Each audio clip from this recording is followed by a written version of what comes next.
everyone. This is Tom Fox, and I would like to welcome you to episode 189 of the FCPA Compliance and Ethics Report.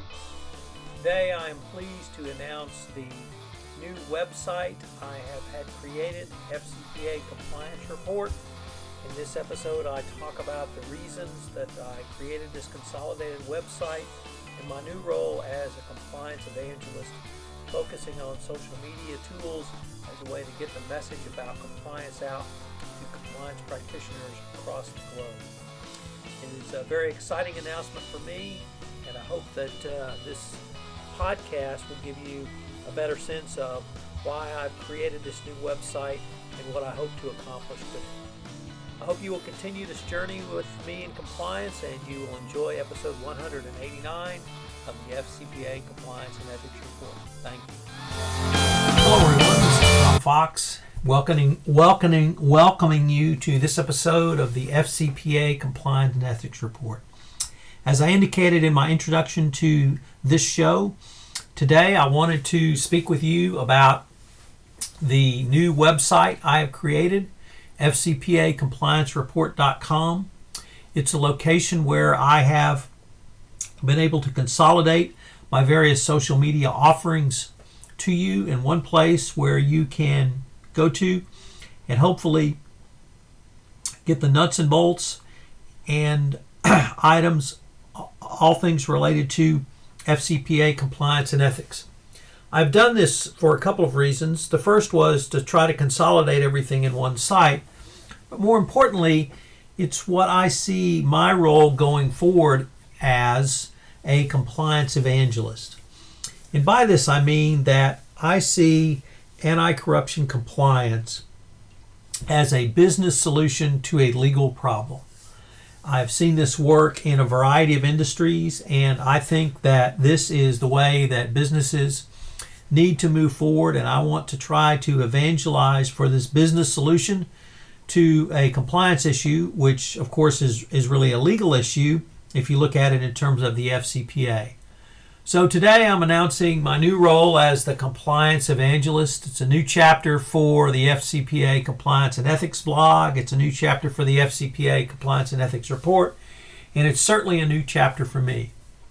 First of all, I have to give a tip of the hat to Jeannie Dietrich and Laura Petrolino, who from the company of Armin Dietrich have really helped me think through how to represent and repurpose this information. Helped and really led the redesign of my site, and were the social media business consultants I used going forward. So, ladies, a tip of the hat to you all for helping put all of this together and allowing me to move forward as the compliance evangelist. If you go to the site, the first thing you notice is that I've got a new logo, branded logo, and of course it's in the colors of burnt orange and white, which is the University of Texas colors, my undergraduate alma mater. But I've also got today's blog post, and all of my podcasts are up in it. I've got a list of articles and papers that I've written over the years.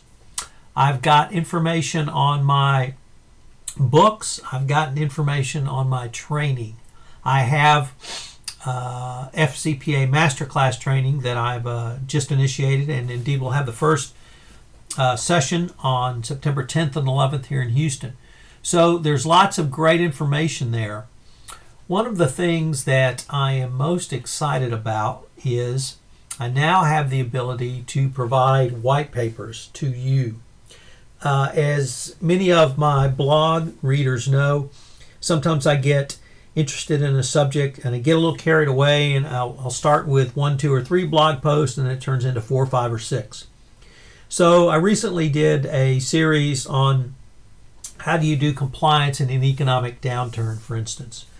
And I got interested in some of the responses that companies here in Houston have engaged in, because the price of oil has taken a nosedive and is indeed under $40 a barrel as of the day of recording of this podcast. And many compliance functions are being cut along with other corporate functions in Houston, in the corporate world.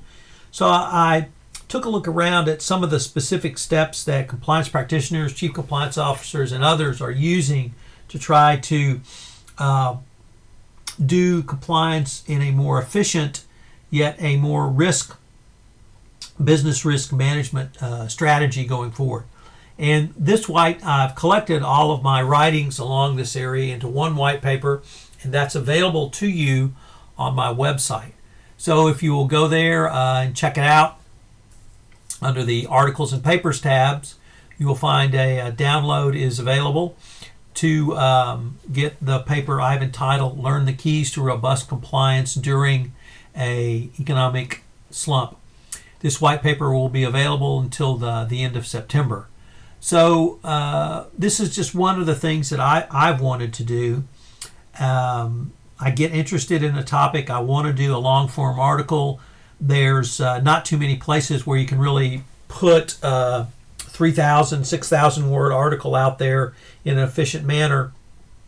And I wanted to have a site where I could deliver that type of content for those who might have the time to go through some of the things that I've thought about and discovered in talking to folks. One of the things that I've enjoyed most about podcasting is that I get to visit with a wide variety of FCPA compliance practitioners across the world. And indeed, I probably feel like I've learned as much as you, the listeners, have by being able to interview a lot of these different folks.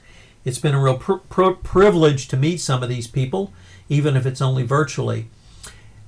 The thing that has given me the ability to do is talk to a lot of different people and hear what a lot of people are doing in terms of best practices. So I wanted to be able to communicate that information in a more efficient manner. And this new website, FCPA Compliance and Ethics Report, puts that all together for you. Of course, the show is still available for download on iTunes. So if you want to listen on your way to work, while you're working out at the gym, or in some other mechanism, that would be great as well. But the real purpose of the podcasting is to present information to you in really a wide variety of topics. Sometimes it's a little more free form, but I do have a consistent list of very good folks that I interview on specific topics related to FCPA compliance and ethics. Some of the topics may not seem or sound like they relate to compliance and ethics immediately, but one, they're a lot of fun to listen to. Obviously, John Champion, co-host of MissionLogPodcast.com, is one of those. MissionLogPodcast.com is taking on the Herculean effort of podcasting one episode for every episode of every Star Trek movie, television show, and cartoon series, and interspaced with interviews with creative content providers, actors, actresses, others who've been involved with the show over the various number of years. It was John and his partner Ken Ray were asked by Rod Roddenberry, son of Gene Roddenberry, to host this show, and the commitment they've made is through 2026. And while you might not think of Star Trek as immediately applicable to FCPA compliance, I found that there are many leadership lessons from Star Trek that we can talk about. And if you are a Star Trek fan at all, you know John Champion and Ken both are as knowledgeable as anybody about the episodes because they have to watch them several times a week before they podcast about them. So that's just one example of the types of podcasts I do where I bring in someone from outside really the compliance realm. Upcoming podcast will include Vivian Carpenter is going to talk about her new book, The Fifth Letter. And this was a very interesting, I hate to call it legal thriller, but I suppose it falls under that genre. But it talks about a lot of different issues today, the African American experience in America, Black Lives Matter, race relations, the U.S. Supreme Court, and a lot of other topics. But the thing that I visited with Vivian about, and which we'll post in an upcoming podcast, is the corporate personhood issue. And that's a significant issue in FCPA enforcement going forward. So we explore how this corporate personhood fiction was created and what it means for perhaps FCPA enforcement going forward. It's a very interesting interview. I also interviewed Gordon Firemark, who is a lawyer in the entertainment industry. And Gordon talks about his practice and how FCPA can touch upon entertainment issues. It's interesting that I believe George Green from the FCPA enforcement action involving the Thai Film Festival was reported to have passed away today. And for many in the FCPA compliance space, this was obviously a big case. Certainly for Hollywood, it was the first criminal enforcement action involved with a movie production company. But also it was a case which showed the dramatic things that can happen to someone who is convicted of the FCPA. Although George and his wife Patricia Green were both convicted, they were given basically slap on the wrist sentences of, I think, 3 and 6 months home detention. So clearly the judge didn't think much of the punishment that the prosecution was asking for. Nevertheless, because they were convicted of FCPA violations, they forfeited everything. They forfeited their house, their assets, their stocks, their cash, their money. They basically were financially wiped out for the rest of their lives. And it was so bad that when they appealed the district court ruling and fines, penalties, and incarceration against them, they had to do so in form of pauperis, meaning they were paupers and had to have court-appointed appellate counsel. So it was a very instructive case, and for those who wonder why the Department of Justice doesn't bring more criminal cases, or perhaps more importantly, why more individuals don't stand up and say, I'm not going to jail, I don't think I've done anything wrong, I'm going to trial.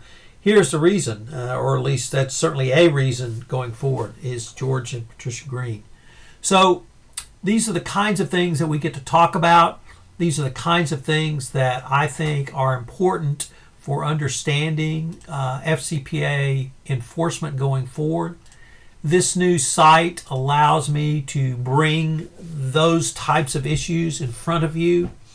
Once again, I'm very excited about the ability to send out white papers now and distribute those to the reader. I suppose I wouldn't be too much of a teaser to say that the next white paper will be a collection of writing of the Two Tough Cookies.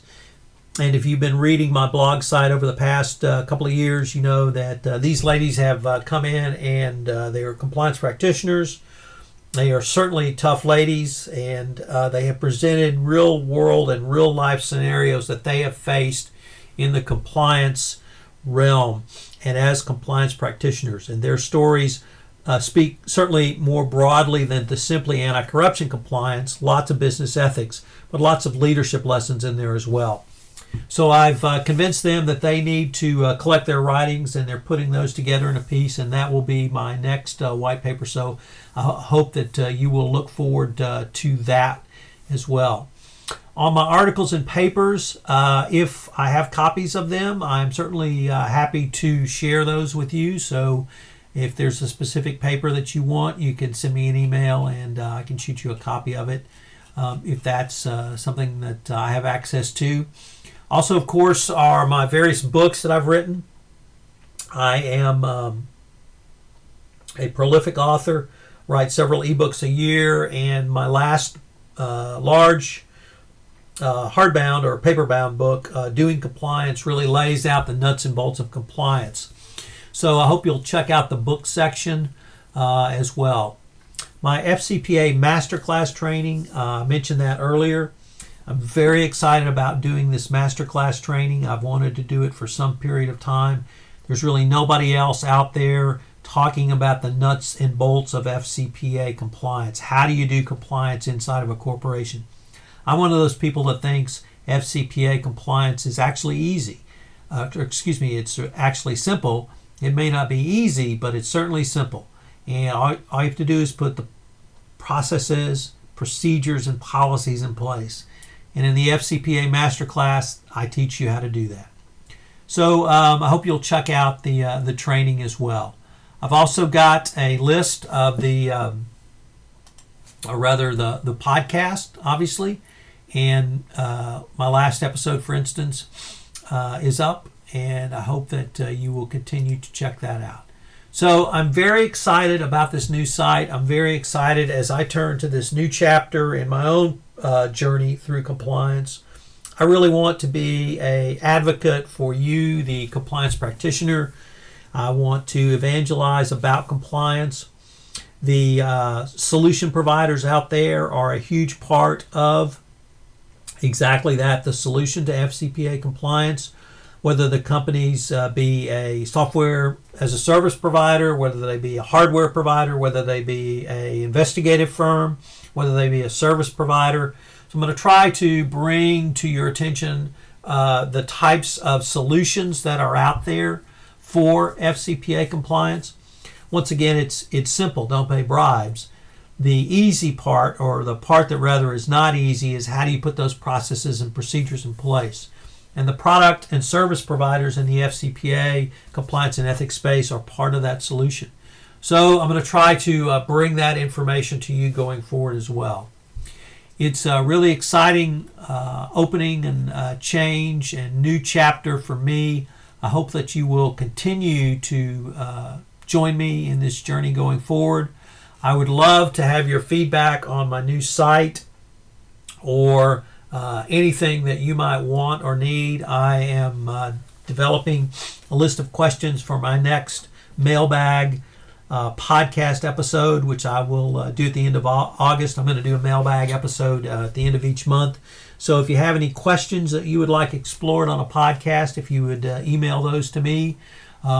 There's information on my new website about where you can submit questions to me. So I hope you will take advantage of that. Finally, if you would like to be on a podcast, I would love to hear from you. I get contacted by representatives of companies and law firms with people. In fact, that's how I met Vivian Carpenter. Her PR agent sent me information about her new book. I read it and was very interested in her, obviously her story, but the corporate personhood issue. So I get contacted by PR representatives. I get contacted by law firms, companies, individuals. I've had a lawyer or two email me and say, hey, I've got something to say. You think your listeners would be interested? And my answer is almost always absolutely. So if you've got something relevant to the FCPA compliance and ethics space, if you've got a business solution to a compliance or legal challenge, I'd love to have you on the podcast. So I hope you will check out my new site. I'm very excited about it. I hope to be able to interact more with you, the listeners and readers. So I hope that you will contact me. Once again, I would love to hear from you and get your thoughts on how the new site looks, how the new site feels, my new role as a compliance evangelist, how I can help you, the compliance practitioner, going forward, because that's really what I'm about, providing you what you need to do compliance. As I often say, there's lots of information out there you can review, but there's not nearly as much as you need to review. So I try to bring you the information on how to do compliance, the doing of compliance inside an organization through my writing and my speaking and my training and my podcasting. So I really hope that you like the new site. I really hope that it works for you. You may have noted that this podcast is now available on YouTube because I have a new YouTube channel. Once again, thanks to Jeannie Dietrich and Laura Petrolino from Armin Dietrich. So thanks for putting that together for me. I look forward to continuing the journey, and I hope that you will come along with me on this trek through compliance. This is Tom Fox, and I thank you very much for listening to this episode of the FCPA Compliance and Ethics Report. Hello, everyone. This is Tom Fox again. I hope you enjoyed this episode of the FCPA Compliance and Ethics Report. I hope you were able to enjoy and understand my enthusiasm for my new website and my new role as a compliance evangelist. I hope you will continue on this journey with me. Please go to iTunes and rate this podcast. If you have any questions you'd like answered, I am getting ready for my next mailbag episode. So please email me with anything that you would like explored on a podcast. This is Tom Fox. Thank you very much for listening.